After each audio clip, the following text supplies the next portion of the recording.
Peace, peace, family. This is Brandon B. Dixon, and you're tuned into another episode of the Power of Ownership podcast. I got my guest host, Stephen Contreras, in the house. Hey Stephen. guys, how you doing? Also, we got another special guest, my man here, Phuture Phil. Hey, how's everybody doing today? How y'all doing? Right, so we're going to round and go back out and give a full introduction. Let me introduce myself first. My name is Brandon B. Dixon. I'm a published author, serial entrepreneur, mortgage broker, community activist. My book, Sales, the Nucleus of Any Profession, is out right now on Amazon, Barnes & Noble, so on and so forth. And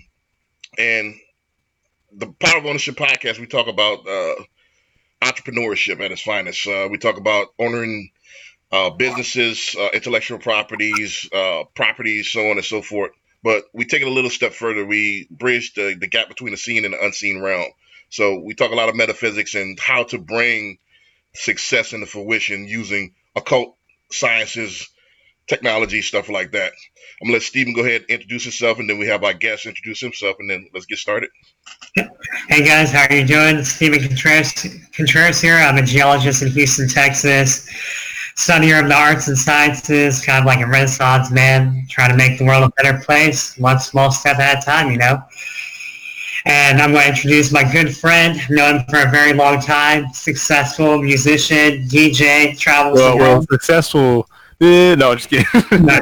He's really good. If you guys haven't checked it out, you can find his music on Spotify. It's my good friend, Phuture Phil. Hey, how's everybody doing? As Stephen B. said, I'm Phuture Phil. It's good to be here today. I guess I could delve into the origin story once we get to that later, but basically I've been making music for about since 2008, so dang, it's like 11, 12 years now, technically, and just been kind of following my passion, following my dream, and trying to figure things out along the way. So, yeah, thank y'all for having me here tonight, man. I appreciate it. Yeah, thanks for being here. Yep. While you got the spotlight, Phil, go ahead and give them a full introduction. Like, tell them where, like the name of your, like, are you in a band, or is it like what type of music do you do? Like, so give them a full introduction. So basically, I make electronic music, so like house, tech house, deep house, anything you'll hear at Tomorrowland or Ultra Music Festival or at your neighborhood club that closes at 2 a.m. That's the kind of style I'm making.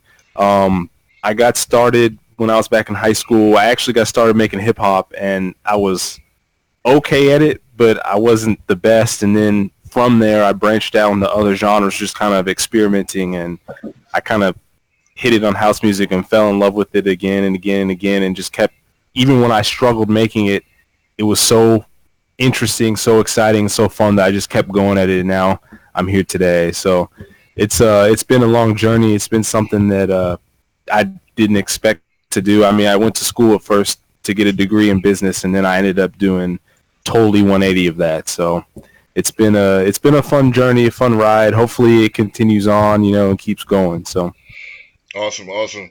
That's actually a good segue, since you mentioned that you went to college for business.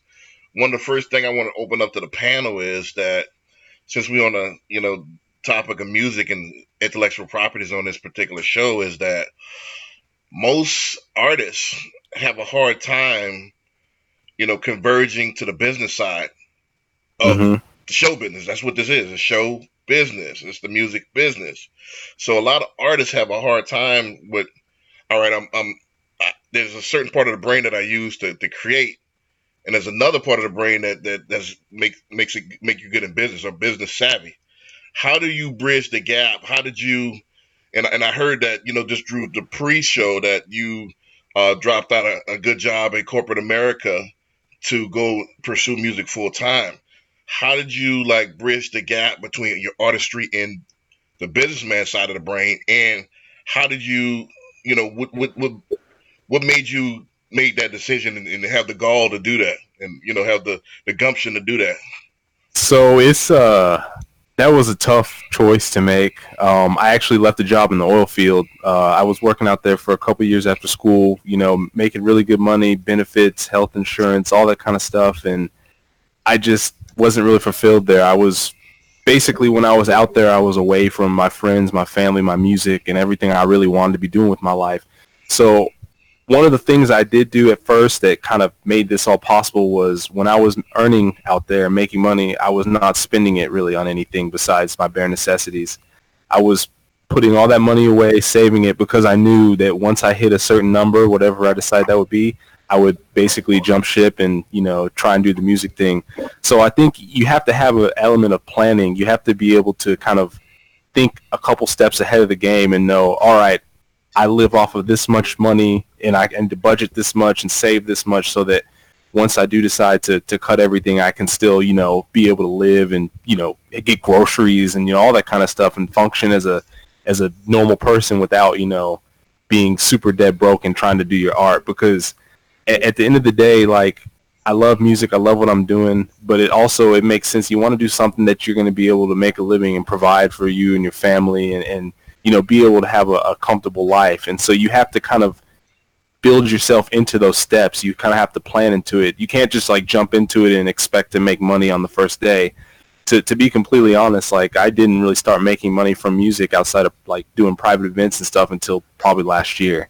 And even then, it's nothing really to write home about. It's really been kind of a gradual, like a snowball, making it a little bit and kind of growing my profile here and there to get to where I am today. So I think that choice, it's something that you have to plan for, but you also have to not be afraid of making that choice. If you sit and you're paralyzed by fear, I guess you could say, you're never going to take that full step and put 100% of your effort into it. You have to be willing to go out on that limb and say, hey, this is what I want to do. I need to figure out the strategies to do it, and I need to 100% commit to it. Because you can't really, have one foot in the door, one foot out the door. You have to be all the way through the door in order to get to where you need to be, in my opinion.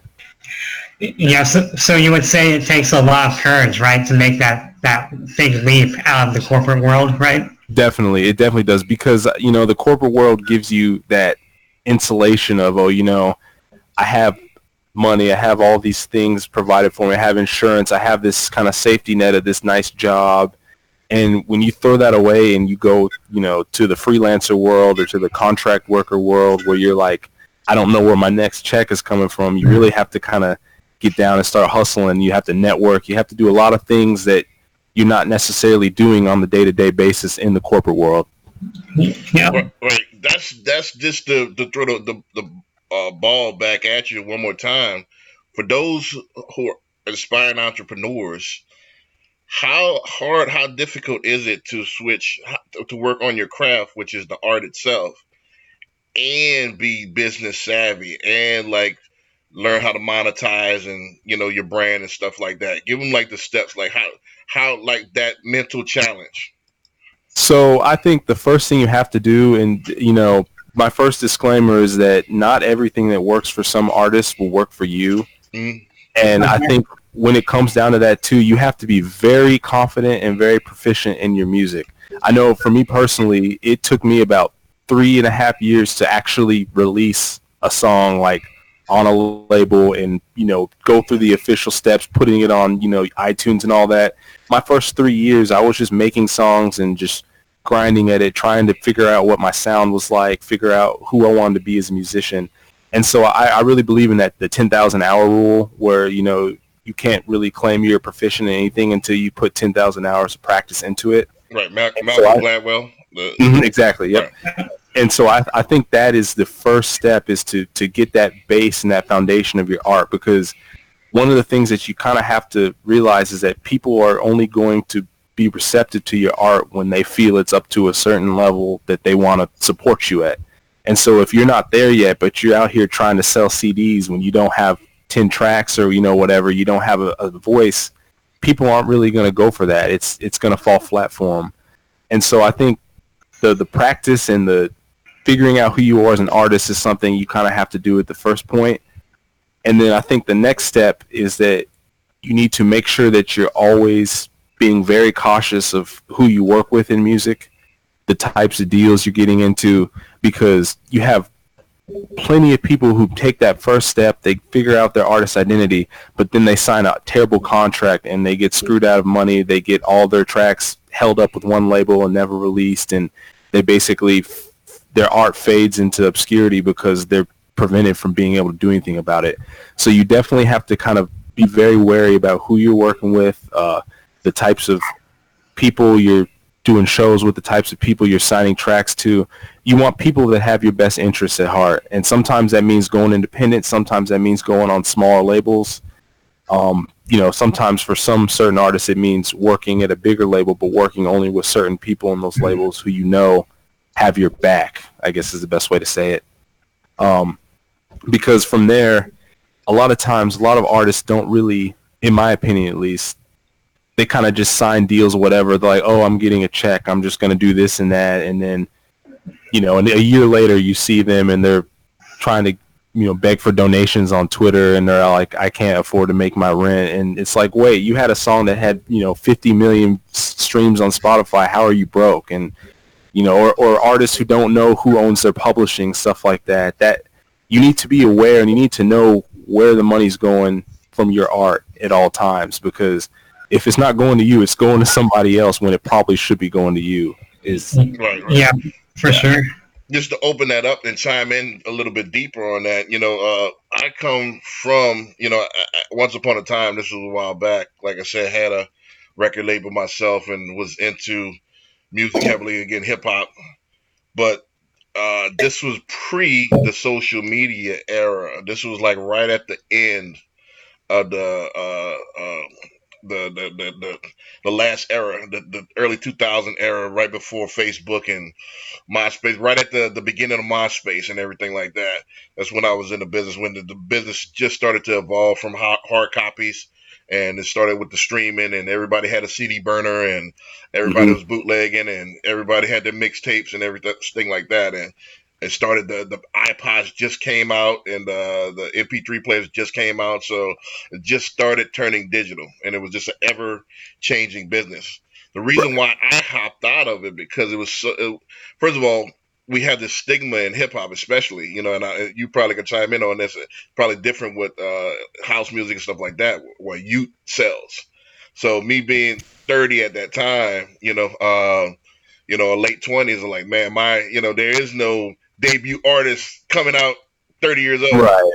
So this father time caught up with me. So I then tried to put a group together, and that, for teenagers, and that didn't work with these 90s babies. So to add to the question, as far as, I was always probably more on the business side than the art side.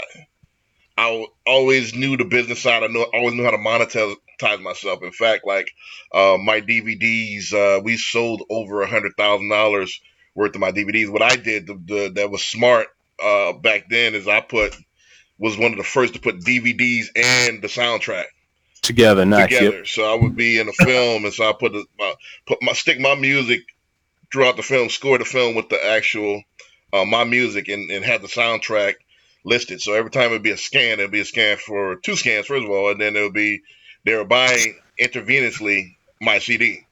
Right. So I got looks from like Sony, and I got looks from like G Unit South and all those labels back in the days, but people weren't a fan of my music. They were more of a fan of your techniques. Of the techniques, of the film more than the actual music, so that's how I kind of did it to monetize it, and we made a ton of money off of it. But when I looked at it, people weren't, I had a buzz, but people weren't raving fans of my music. So I knew I was actually the opposite. So I was more, if you want to say, right brain, as far right. For the music, for the business side as opposed to the art side, So, Steve, I don't know if you want to chime in. Have you look like you were into music at one point? I'm always into music, man. I love making music. And I can make music right now. If someone gave me a piano or something, I'll be able to just chime in every day. So before Steven answers this, I got to tell you, one of the first times I ever played a show in Houston, Steven was one of 2 people who came to see me at that show. Yep. And I was not very good, I'll be honest. I was very nervous, and the stage manager at the actual venue never showed up. So this one guy decided that he was going to set everything up and tell people when they weren't finished, and it was a hot mess. Like, he ended up taking time off my set and another guy's set so that he could play longer. And Yeah, I remember that. That's crazy. it was just funny because even though I felt like I was all nervous and stressed, Steven was, "Oh man, you were pretty good. You looked nervous at first, but you started getting into it." And I was like, "Man, I was like, I appreciate you," because I was totally down on myself that whole performance, man. Like, Well, yeah, thank you, man. I appreciate it. No, seriously though, that show, I remember it was like an artsy type yep, festival I was or something. totally out of my element, but But you weren't getting a crowd. Everyone was liking it. It was like nice, real chill music. It was good. It was a good concert for sure. I was going to say though, Phil, are you independent right now, or are you signed with a label at the so moment? so I do things a little differently. In house music, at least in electronic music, most of the time you sign on a per track basis. So you only see the real big like artist deals for those bigger guys, like your Okay. Tiestos and your Cascade and all those guys playing all those big festivals. But as you're kind of working your way up, you kind of release on labels track to track, and then maybe EP to EP, and kind of build yourself and build your profile up. And then once you hit a certain point, whenever it is you want it to be, you start your own label and you go that way. So it's very independently minded. But what you do see too is you see a lot of bigger labels that are hiring producers out of electronic music to produce music for like pop stars. Mhm. You look at like Calvin Harris and all them, those guys that kind of started in house music and in other genres of electronic music, and now they're producing songs for like Rihanna and Jay and all these other kind of bigger names, Katy Perry, all that. Yeah. And so it's kind of, I guess you could say that's the typical path if there is one. But that's the thing too about music, is that there are guys right now that have no sort of major label affiliation who are making a huge living doing it all on their own, doing it independently, and they're cultivating their own fan base in a way that is not connected to any one entity. Like they've kind of flipped the music industry on the head, because I think, going back to what you were talking about, how everything was starting to shift digital, I think one of the things that this is just my opinion, I think labels were a little uneasy because a lot of the barriers to entry for music and the gatekeepers to music all of a sudden were without a gate to keep because of digital, because of social media. And so I think that a lot of artists have kind of figured out ways to subvert the whole typical system and make a career out of being, basically being an indie guy or being an indie darling, if you want to call them that. Well, that's a good segue to my next thing. Is that the reason why dropped out of the music industry itself? Again, I had asphyxiated because me reading the books, the music business, reading that book and reading the old school point of view about the business. By it changing, I couldn't see a future on how can I monetize this. Right. And I'm, as far as just the music itself. I always find other stuff to monetize, but my question is to you, like how, like in 2019 going on 2020, what's some of the cutting edge things to monetize and how you can make money off of the music industry? Because this is one of the roughest, believe it or not, for our audience. If you're a musician, show business is one of the roughest business you could be into. How do you make money? How do you monetize it? How do you eat? How do you become a $100,000 a year artist? So I'll admit, I'm trying to, navigate this myself, but I think that one of the things that's still relevant is surprisingly YouTube. I think YouTube, and especially long form content, the way artists have started using YouTube, whether it's from vlogging their tours to long form music videos to getting song placements on bigger channels that get ad revenue, I think YouTube is a very big way to monetize your songs, because it's passive monetization. All you do is you get it on the video, and then you let your fans and you let your following spread it for you. You don't have to have any marketing, anything like that. You just have to be creative, and you have to have, if you're trying to work with bigger channels, you have to have those connections to, get your music in front of them. So I think YouTube's one way. I think another way, surprisingly, is Instagram. And Instagram, this one is interesting to me because a lot of times now, if you have any kind of following or any kind of product that draws people to it, other brands will want to work with you. You can wake up one day and have a brand offering you a check to make a post about, hey, I use this product, or hey, we want to use your music because we want to integrate our fan base with yours because we have similar values. So I think just the whole social media content in general, but like Instagram and YouTube, I think are two big ones. And then I think one, like I guess you call it a legacy now, but I think merchandise is still the way to go for a lot of artists. If you can move merchandise and you can play live, you'll make more than you can make on any of these other revenue streams right now. Let me ask you this: how is the shows? I know it's mainly a DJ like club scene, mainly, especially with house music. It's more party music. How has anybody come up with like everything has to be high touch and high tech. Right. So high touch is more analog. That's the old school, where you're touching people flyers, like cutout flyers and stuff like that. And the high tech is the YouTube, and I can spread my word where I'm going to be performing. So, and you like my music, come on. Has anybody invented an app or something like that where you could book, or private events, or you like this person music, you could book them, instantly, or almost like an Uber for DJs? So, I think besides your Craigslist and your kind of more general websites, I haven't really heard of a DJ specific app like that. But I think another thing too is that you do have kind of a dichotomy between artists who want to be producers and create their own songs, and then you have DJs who are more like playing private events, weddings, stuff like that. Because to be completely honest, if I was starting over now, doing private events, doing weddings, doing private parties, stuff like that's where the money is. Correct. Because all those, any city you're in, they're going to have a party. They're going to need somebody to play music, and they're not going to want to do Spotify or anything like that. They're going to want to get a DJ that comes with lights and, a fog machine, and, somebody they can just tell to play 80s rock all night, and then leave, let us party.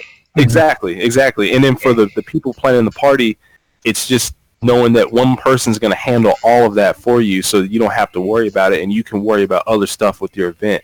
And so I think the private event facet of it is something that is very lucrative, but it also is a whole lot of work. And it's in my opinion, private event and mobile DJs are they're more entrepreneurial than producers and stuff, because there's a lot of things when it comes to producing and releasing your music where you're kind of learning on the go.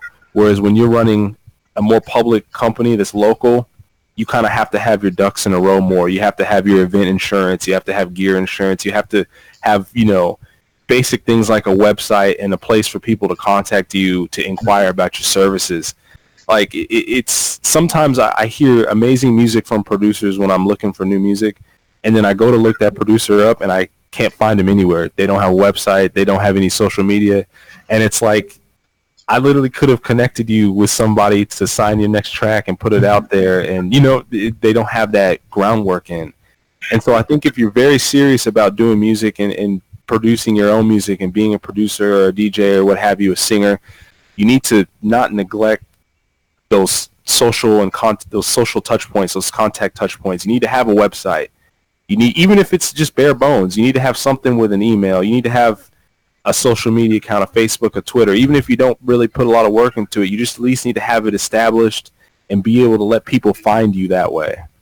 Right. So basically, just even like a small portion of your brand when you're starting out, you have to have like something to get your name out there. Yes, you do, because to me, the days are over where you could put a track out on SoundCloud and then be famous in a month. If it hits.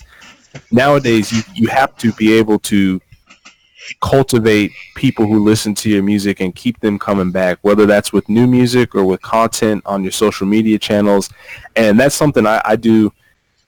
Be fully transparent. I struggle with having enough content a lot of times, because for me, for instance, I'm working on a track right now. I've been working on it for 3.5 years, just plugging away at it, trying to get it finished. And, people's attention spans aren't that, they're not that long. People are on to the next thing within a couple weeks nowadays. But within a couple of minutes, what do you mean? Seconds? A couple minutes, yeah. Yeah, that's true. I was giving them a little bit of, leeway. But, always a little wiggle room for sure. Yeah. And so, just to add to that, I'm kind of like, let's say, for example, I'm semi familiar with the hip hop game. Hmm. Um, I'm not too familiar with house. House, like I said, I like house because I used to play sometimes in my video store house music because that the tempo subconsciously has the customer hurry up and pick out what they got to pick out and go because it's upbeat Right. tempo. How do you, because with hip hop is more about the artist itself Right. than the I music. agree. That person, you want to be that person, and it's a fantasy that they're portraying, and you subconsciously in your mind are becoming that person when you listen to his music. Right. That's the key to hip hop, and it's an icon based, industry. In Right. electric or house music, and it's mainly about the beat. It's mainly about the production. It's mainly Hmm. not so much the DJ itself. So how do you have a specific sound? Is it tags, or is it a specific show that you could, make your own? That way you could brand and expand and scale your business. So I think one of the ways you can do it is just for me, it's consistency on. I always try and make every track I make sound somewhat like me. So whether if it's using similar sounds, Hmm. but just changing them in ways to where they're not, exactly the same, but when you hear it, you go, oh yeah, that sounds like Phuture Phil. That's kind of what I like to go for. But also, I think too, when it comes to like the live show and making it be an experience for people, because some of the biggest and best live shows out there right now, like Prida, Eric Prydz, and Above and Beyond, those shows are as much the experience and the lights, the visuals, the way the music is synced up and the way everything flows together, and then as much of that as the music and how the music kind of heightens the experience and makes everything feel like, oh, I can't just listen to this at home or I can't just watch this on YouTube. I need to be there. I need to be in the room experiencing this with everybody. I think finding a balance between the music and the experience when it comes to live shows is kind of the best way. But another thing that's kind of thrown that off is festivals. I think festivals have become such a big experience now that they've kind of overtaken the artists and the artists creating their own experience, because right now you could take an average DJ and put them at Ultra Music Festival and it would just them being in that environment and with that level of production design, with that level of marketing attached to it, it would basically, as long as they don't totally, train wreck, it would heighten the experience. I think that they've created kind of like multiple ecosystems within electronic music. Like you've got these big festivals that are super opulent that have these larger than life sets and in all these exotic locations, like Miami and Tomorrowland in Belgium and Amsterdam Dance Event in Amsterdam, all this stuff that's kind of larger than life. And then you have these more underground focused shows, your local DJ in a dark warehouse that creates a super dancey vibe where everybody's just dancing and having a good time. Or even some of your larger festivals that are focused more on sounds that aren't popular, like at least in America, drum and bass is not very popular, which is unfortunate because it's really dope. Even some stuff, like I'd say that the house music I make is not necessarily popular in America, but it's fine for me. I don't mind that because I'm not in it to make popular music. I'm in it to make the music I want to make and still be able to provide for myself. You know what I mean? Like, Gotcha. yeah, it's. So, Oh, go ahead. yeah, no, I was going to ask you. So, like, what drives your creativity? Like, what's a normal day in Phuture Phil's creative process? Do you sit down and you think about it, or you just let the energies flow, or like Jay-Z just straight off the dome, and other artists like Wiz Khalifa, they have to sit down and write everything out, right? Mm-hmm. Let So me ask you this too: there's no lyrics in this. It's just instruments, right? oh, there's some lyrics. Okay. Yeah, it just depends on if you work with a vocalist or not. Like I actually am working on. I did my first vocal remix that's coming out sometime this year. I don't know when. I'll have to check and see. But most of the time for me, it's been just instruments and a couple of synths and virtual samplers and stuff like that. But for the creative process, it really depends on where I'm at in life, if that makes sense. Sometimes when I'm really feeling it, like I can just sit down and just start banging out a track out of nowhere. Whereas other times, like I'll sit down and go, what do I want to make? What do I want it to sound like? And then I'll just start trying to build up to that. And with varying levels of success, any producer that is not necessarily good, but that's really working at it will tell you that you probably throw away 4 times as many tracks as you put out. Like I could have put out probably 2 albums already just with throwaway tracks that I wasn't happy with or that I didn't like how they turned out with. But those failures kind of shape your sound and who you are and where you need to be. So they're almost essential. Like it's a lot of trial and error to get to where you want to get to, in my opinion. So it's like a healthy balance is what you're trying to say. You gotta hit it from both angles. Yeah, you got to. I mean, because it's with all creative things, some days you'll really be feeling it, and some days you won't. And I think, too, another thing that people don't anticipate is that when you're doing this for a living, and sometimes you could not be creative and not really feel it, but you have to force yourself to at least get in the studio for an hour. You have to force yourself to put some ideas down, even if it's just on paper. You have to kind of learn how to go past that wall and go through it and just make what you need to make and do what you need to do to kind of get your creativity going from nothing. Okay. Right. I mean, just to chime in on that a little bit, I salute people that's in the instrument. As far as musically, I'm I have no ear for music. I have rhythm, but as far as putting music together, I could, kind of smorgasbord it. I wanted some of this, some of that. Right. But I'm the opposite when it comes to writing. Of course, I'm a prolific writer. So, when I used to write my rhymes, the creative process was I would freestyle most of what I used to do. And I used to walk around with a voice recorder all the time. And I would just play, I just have bars, I do 4 bars at a time. Stabs, I call it. Oh, yeah. And when I did go in the studio, I just pieced it together. So it looked like I was freestyling, but I just rehearsed these bars. I just had bars on deck that I would go over and over and over and over and over. So, and I would hear a beat or whatever and go in the studio and freestyle. And everybody was amazed at that point. Remember, this is early 2000s. That was at the height of with the J and all that. Nobody using pens anymore. So I was kind of on that edge. But as far as it's totally different. It's more just to kind of bridge the gap. Let's go into the metaphysical a little bit. It's different from me. It's more egoic when I was writing rhymes or when I write, as opposed to when I get ideas. When I get ideas for business and how to monetize business, I get it straight from the other realm, and it just comes to me. When I go to write stuff, it's actually me that's in control. It's actually me creating stuff. You see what I'm saying? Me putting it together. Yeah. I'm technical. I'm real like Kanye said. Kanye says he sees beats as color or something to that effect. Mm-hmm. Yeah, same with Pharrell. Right. I see everything as numbers. Mm-hmm. So I count my number. I count the actual syllables in a word. I count the actual words together. I count how many words are in this particular bar. So it's mathematics for me. Right. So it's really like egoic, like when I express myself, creativity as far as art, writing. Same thing with my book. Like I measured this thing out.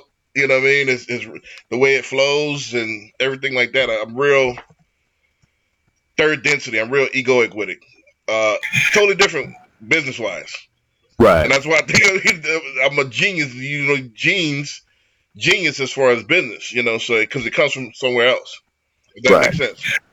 And that's why I like Phil's type of music is because it's that bridge of electronic music. I think electronic music is a lot different than like say hip hop or rock and roll because you're like building something that is like synthesized but comes from real instruments, and that's why I think a lot of the artists today, like you said earlier, Phil, they're bridging that gap of mixing the house and electronic music with the pop music and hip hop music, because that's the future. Those high end electric notes, they don't come from this realm at all. They come from a higher source of just sounds that like we've never even heard of. Like when you're putting a track together, I can imagine, Phil, it's like you're creating different sounds that sometimes people may have never even heard of before. And not only that too, but no, I agree, because not only that too, but you can kind of bridge the gap between like, oh, I have this sound in my head. I've never heard an instrument make it. I'm going to figure out how to make it, and I'm going to make it come out of, out of my computer, or I'm going to sample this old sound and I'm going to totally alter it and mess with it and make it something completely new. Like, it gives you a kind of freedom creatively that, you have no limits, really. I mean, there's people always pushing. There are some people now that can insert like images, like JPEGs, into their software and turn that into a sound with its own characteristics based on the file. That's crazy. And then altering that. Like, it's really interesting, some of the boundaries people are pushing in electronic music right now. And that was one of the things that drew me to it, was just being able to hear something in my head randomly out of nowhere, or some kind of sound, and then figure out how to make that and get to there. That whole process was it was very freeing creatively, because I felt like I wasn't constrained by anything else. I could kind of just do what I wanted to do, and have that freedom. So would you say, like, as far as the creative process, is it more you in control, or you just zone out and let whatever come to control? Like, are you more calculative? That's what I was leading up to. More calculating, or freelance, or just free and whatever happens, or are you a mix between both? I think I'm a mix between both, because a lot of times, like, I'll start a track and I'll just kind of let it go however it needs to go, be free, and then I'll go back later and I'll look at it with like a more technical mind and go, okay, I need to make this mix tighter, I need to fix this here, I need to, I'll go through and mix it down real well and then get it prepped for release or whatever. So I think I'm a mix of both. Gotcha. And that's kind of what I was saying. Like, I'm, again, that business mind, like I said, comes from somewhere else, but artist wise, I'm like, I'm really technical. Right. Again, we're not gonna keep you too long, because I got a bunch of stuff to do today. Let's go ahead and do the outro. Tell them, go ahead and tell them where you can find, they can find your music if they're interested, and what's your next show, and so on and so forth. Like, what you got on the board for those who are interested in what you got going. So if you're interested, you can find me at www.phuturephil.com, and it's with a PH, because, I was clever when I made my name, so Phuture Phil. So you can find me there. You can also find me on Facebook at Phuture Phil, Twitter at Phuture Phil, and then I'm also on Spotify, iTunes at Phuture Phil as well. So you can check me out there, Instagram. Basically, I've tried hard to kind of canvas everything and make sure that it's easy to find me if you want to reach out. And feel free to say what's up. I'm always doing something, and I'm always on here. So what about live shows? Any live shows or anything coming out? So I don't have anything on the docket right now. I just finished up a remix that's hopefully going to be coming out in the next month or so. And then I have a couple other projects I'm working on music-wise. And I've kind of been reined back and focusing on that. I don't know if Steven has mentioned it, but I played my first show in Europe earlier this summer. I went on a little mini tour over there in Estonia, and so I kind of had to come back and get some work done after the fun was over. So I'm hoping to play a couple shows in Texas, hopefully sometime this fall. So if you want to head to my website or social media, I'll keep you guys updated on that. Gotcha, Steve. Yeah, anything else you got coming out, Steve? I just had one more thing, Phil. So I was just going to say, I have a song here off of Spotify. I was just going to play a little clip of it real quick. It has like a little bit of outro music, if you don't mind. It's called Deep Side. Oh, yeah. Oh, man. It's like one of my favorite songs right now. It's so good. So this is just a little taste right here, guys. Phuture Phil's music. You can find him on Spotify. Like, I've been jamming this song out all day. It's great. Man, that song is that brings back memories. I actually made that song. I was going through some things, and I had a good time making that song. It was very freeing creatively to kind of put that out when I was having a little hard time. So, yeah, definitely, I love that one. That's one of my favorites I've ever made. So, yeah, the human body, man, the human body. It's so awesome. Yeah, it is, man. Yeah. Thanks, Phil. I appreciate you coming on. And anytime, I appreciate y'all letting me sit down and talk shop with y'all a little bit. Yeah, for sure. And you guys can find me on Facebook, Stephen Contreras, Instagram, Stephen Contreras 90. Trying to help people understand music. Music's so important. Music drives the world. It makes everyone sings. It makes people happy. It's like the best thing for us. Music. Yeah, I love the music. Right, and to go ahead and take you out. Yeah, man, I agree. Like I said, I like the fact that a lot of artists, in my time or a little bit before my time, kind of paved the way for artists today to actually monetize and get paid for what they do and actually be able to make a living and actually feed their family what something they were put on this planet to do, and to actually bring joy to certain people and bring spread happiness. So always get paid for what you do. That's one of my favorite sayings. So I'm glad there's different ways and different creative ways now to actually make money off of what you could do. So, and you don't have to be a top star at it anymore. These platforms, YouTube, social media, these pop-up shops, different things like that, are enabling artists to, even local artists, regional artists, to actually make a good living. Um, I'm not going to keep y'all too long. Again, I'm gonna tell y'all, like, my cliche. I mean, my my catchphrase: God is a verb. So, if you're in the music industry, don't just sit back and sit in your room and keep it to yourself. Bring it out to the world. Just don't put it, like Phil said earlier. Just don't put it on SoundCloud and hope somebody listens to it and you get signed. Those days are over. Go ahead and push, push it, and push it to something. And then somebody might catch your ear. Go to your local clubs. Get the local DJs to play it. Pound the pavement a little bit. You got to be high touch and high tech. Remember, personal responsibility is your only savior. With that, we're going to say peace. Yeah. Peace, guys. See y'all. Yeah, have a good one. Hold on one second.